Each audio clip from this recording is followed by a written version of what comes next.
warahmatullahi wabarakatuh, Begonia Lovers dimanapun berada. Ketemu lagi bersama saya, FC Flowers. Seperti janji saya kemarin, saya akan kembali lagi ke sini teman-teman.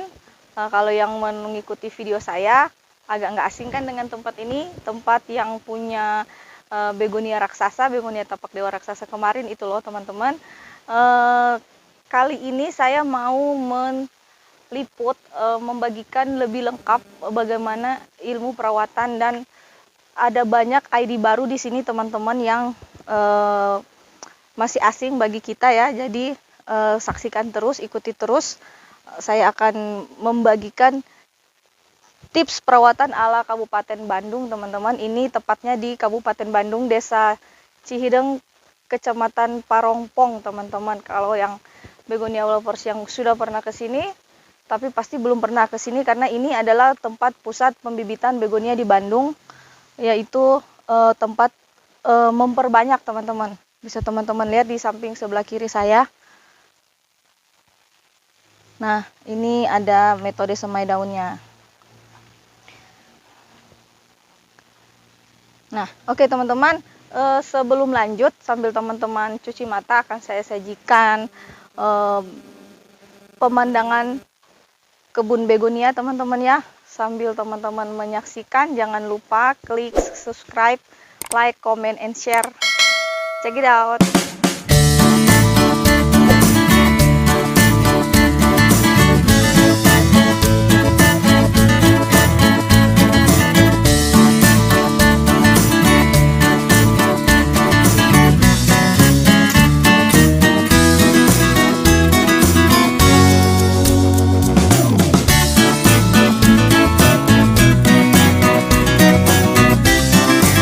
Kembali lagi, sudah di subscribe pasti ya.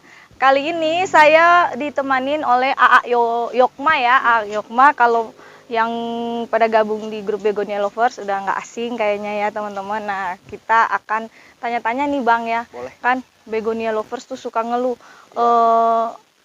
beli begonia beli lagi mati, beli lagi mati. Nah, kalau di ala Bandung, khususnya di sini, di tempat bisa dibilang ini tempat, saya sih kalau saya bilang ini pusat pembibitan ya, karena saya baru lihat yang sebanyak ini di seputaran Jawa Barat. Di Bogor pun belum punya yang segede ini. Apa sih yang paling utama dari merawat begonia biar nggak ya itu cepat mati? Intinya sih kalau merawat begonia supaya bisa tumbuh subur dan tetap hidup, yang pertama niat dari hati. Oh, niat. Ya, Cinta ya. Kecintaan dulu. Karena kan kalau misalkan kita merawat tanaman dengan penuh kesabaran, terutama rajin gitu, Iya ya. pasti tanaman juga ke kitanya ngasih giftnya, pasti tumbuh subur. Kasih feedbacknya Iya. lebih ke kita ya. Ya Lebih. itu teman-teman. Jadi kalau misalnya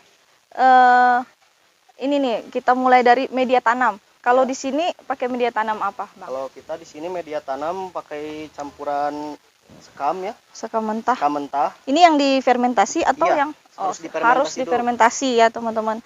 Jadi dan bebas. lebih bagusnya ditambahin sama kotoran kambing, kalau enggak sama kotoran ayam gitu yang lebih bagus. Oh, dengan kohe tapi yang udah fermentasi juga Iya. kali ya, yang udah nggak bau, udah dingin ya Iya, teman-teman. udah dingin terutamanya, jangan dadakan. Oh, benar. Ya itu teman-teman. Jadi memang media tanam ini mempengaruhi seperti yang sudah saya sering jelaskan, hampir lebih dari 50% dia mempengaruhi dari kemampuan dari bertumbuhnya tanaman begonia. Ya. Nah, beda nggak kalau media tanam buat semai, buat yang anakan, sama yang udah lebih gede? Tentu berbeda. Oh, beda. Kalau misalkan untuk media semai kita pakainya arang sekam bakar. Arang sekam ya. Oh, Ya. sekam bakar. Ya. Perlu difermentasi nggak? Enggak kali ya, dia kan bisa langsung juga. Bisa langsung ya, dia udah dibakar. Sekam bakarnya itu untuk lapisan atas, kalau yang bawahnya tetap kita pakai sekam mentah. Oh iya, aku pernah nonton di channelnya Angga kalau nggak salah. Nanti aku sharing lagi gimana cara semai daun ala tempat ini ya teman-teman. Pernah aku tulis di deskripsi sih ya channelnya AA. Terus kalau udah baru dipindah ke media tanam yang itu, yang kohe sama sekam mentah fermentasi. Ya. Oh gitu. Dan jangan terlalu dalam, terutama kalau misalkan pemindahan anakan jangan terlalu dalam. sampai tertimbun gitu si batang yang mau keluar tunasnya. ini mah yang kecil banget ya. Minimal di permukaan nanamnya, jadi biar tidak busuk. Oh gitu ya. Nah, kalau yang udah lebih gede, apa yang perlu kita tambahkan ke media tanamnya Bang biar daunnya cepat besar gitu? Bisa dicontohkan aja seperti ini ya. Ini tinggal menambahkan kotoran kambing disemai di pinggirnya aja. Oh, ini masih utuh. Iya. Ini nggak panas buat begonia? Enggak, kan ini sudah difermentasi, udah dingin kotorannya. Oh, udah difermentasi, tapi memang soalnya saya masih baru lihat kalau yang masih utuh. Jadi nanti teman-teman dia secara berkala pas disiram lama-lama juga akan menyatu dengan tanah gitu, akan tersalurkan. Iya benar. Nah, lanjut ke penempatan Bang. Umum sih ya, cuman kalau misalnya saya di Bogor, cuman kebetulan di Bogor yang udah kotanya, jadi lumayan panas ya. Memang mutlak harus direkayasa tempatnya seteduh mungkin ya. Kalau begonia itu kan sukanya di cuaca yang hangat gitu. Cuaca walaupun hangat tapi teduh. Lembab gitu. Tapi hangat. Seenggaknya nggak terkena sinar matahari langsung. Tapi harus ada cahaya seperti ini teman-teman. Terang. Ala-ala greenhouse lah ya. Cuman kalau kita cuman skala rumahan teman-teman, pencinta aja ya. Bolehlah di teras ya, hampir mirip di teras, cuman paling kita direkayasa aja kelembapannya. Kalau misalnya suhu panas bisalah di spray gitu ya Bang, kayak pernah saya sharing di video saya sebelumnya, teman-teman nggak berbeda jauh ya. Memang begonia ini kalau di tempat dingin lebih kuat ya Bang. Iya. Soalnya dari suhu kelembapan juga. Jadi memang istilahnya gitu. Memang habitatnya ya. Nah, lanjut ke apa lagi? Penyiraman. Nah, ini yang suka jadi masalah pada para begonia lovers, terutama ibu-ibu, bapak-bapak juga sih ya. Tangan itu gatel apa? Ini kering nggak ya? Ini siram apalagi kalau lagi disiram tuh kelihatan mantap, seger banget, glowing gitu. Jadi kadang ada patokan nggak sih berapa hari harus disiram? Memang ada. Kalau untuk penyiraman begonia minimal di pagi hari yang bagus itu. Mungkin karena dia bisa ada waktu menguap ya, jadi nggak nempel di daun teman-teman airnya. Jadi daunnya bisa mulus kayak gini nih. Biasanya kan suka muncul titik-titik gitu kan ya kalau ada bekas air. Terlalu lembab. Iya teman-teman. Jadi berarti kalau mau dispray misalnya kita di daerah panas kan memang kalau tempat Anda dispray 1-2 jam kering, spray aja nggak apa-apa. Tapi kalau tempat Anda dispray 2 hari juga nggak kering-kering ya jangan ya. Jangan teman-teman. Nah seperti itu. Kalau menyiram ke akar, maksudnya menyiram ke media tanam, ada patokannya nggak berapa hari? Sehari?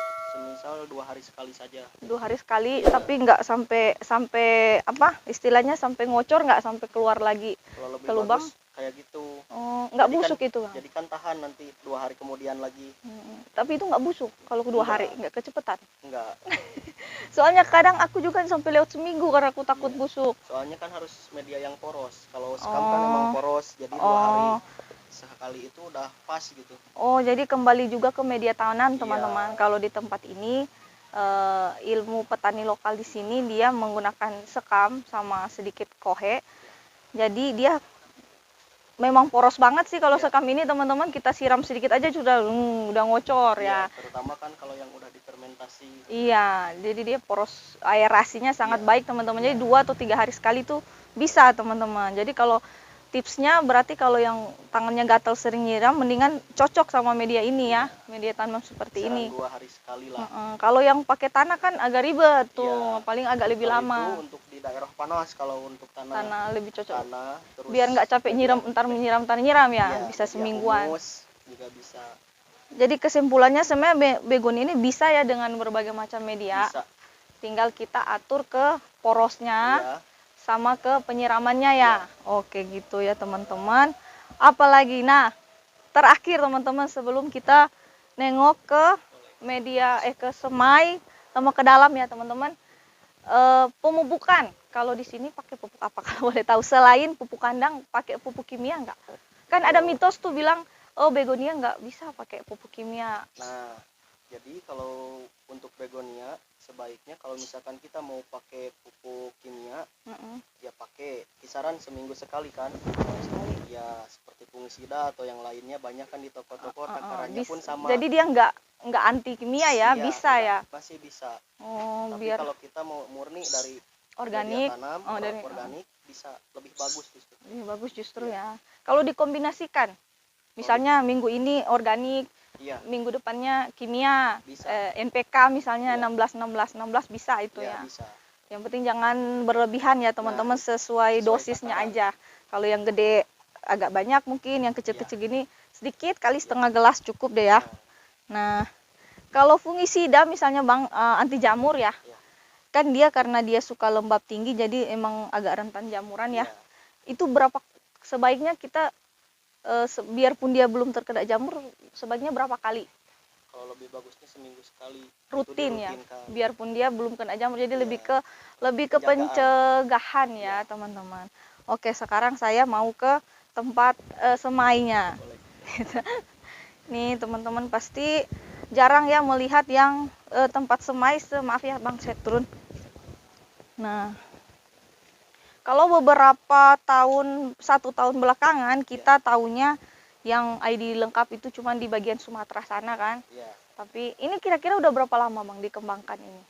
Ini udah hampir sekitaran 6 tahunan. Udah lama berarti. Udah lama dari sini. Udah lama, cuman Kalau jenis-jenis baru masuk sekarang. oh, tapi kalau yang hibrid ya istilahnya, jenis baru kayak gini kan ya, red chili, Pak red pita, paling kalau dulu-dulu itu ya Bang ya. Iya, Marmaduke gitu-gitu yang dulu-dulu, yang angel wings, polkadot itu yang lama Bang. Masih banyak tuh yang baru. Terus kalau belakangan ini kan lagi viral yang hibrid kayak gini ya. Iya. Nah, ini Bang boleh tahu nggak pengaruh nggak ini ditambahin? Iya. Apa? Tentu aja Ditambahin paranet buat semai ya, biar lebih teduh. Lebih teduh lagi. Jadi kalau yang disemai kayak gini harus kayaknya idealnya lebih teduh dari yang udah tumbuh. Udah tumbuh teman-teman. Ini rapat-rapat gini Bang, tumbuh bisa? Tumbuh. Jadi ya. Ini sudah mulai berakar kok, sudah pada susah dicabut. Oh, kalau udah mencengkram akarnya. Udah jadi ya. Iya. Udah tinggal nunggu tunas. Kira-kira berapa lama dia dari ditanam sampai tumbuh akar? Sekitar 1 bulan lebihan. 1 bulan lebihan. Untuk normal menjadi anakan sekitar 2 bulanan. Udah tunas ya, udah bisa. Terus kalau amannya dipindah ke polybag atau ke pot berapa lama? Udah punya 2 bulan setengah. 2 bulan setengah, 3 bulan gitu ya. Oke, teman-teman. Nih keren ya. Saya waktu pertama kesini, wow, udah ini soalnya baru lihat. Nah, ini yang udah tumbuh tunas. Ini untuk anakan. Ini juga sebagian udah siap untuk dipindahkan. Udah siap dipindah ini ya, udah. Ini kalau daunnya kecil-kecil gini bisa jadi misalnya segini Bang, butuh berapa lama? Sekitar 4 sampai 5 bulanan. 4 sampai bulanan dibantu pupuk. Nah, dibantu pupuk ya. Bantu untuk pupuknya juga. Nah, ini ada ID baru teman-teman nih. Tapi bisa ngambil deket nggak itu? Tarik aja, zoom aja. Nah, itu apa sih ID-nya? Kalau di sini bilangnya apa?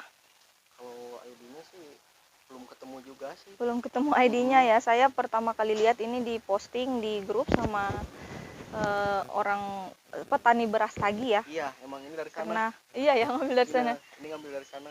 Tapi kalau yang galaksi di rumah ini mirip nggak sih? Cuman mungkin beda lokasi jadi beda. Yang punyanya Adi yang jumbo. Beda ya? Oh, berarti ini beda teman-teman, ini ID baru. Iya. Kayak dia kayak bercak-bercak darah gitu ya. Iya.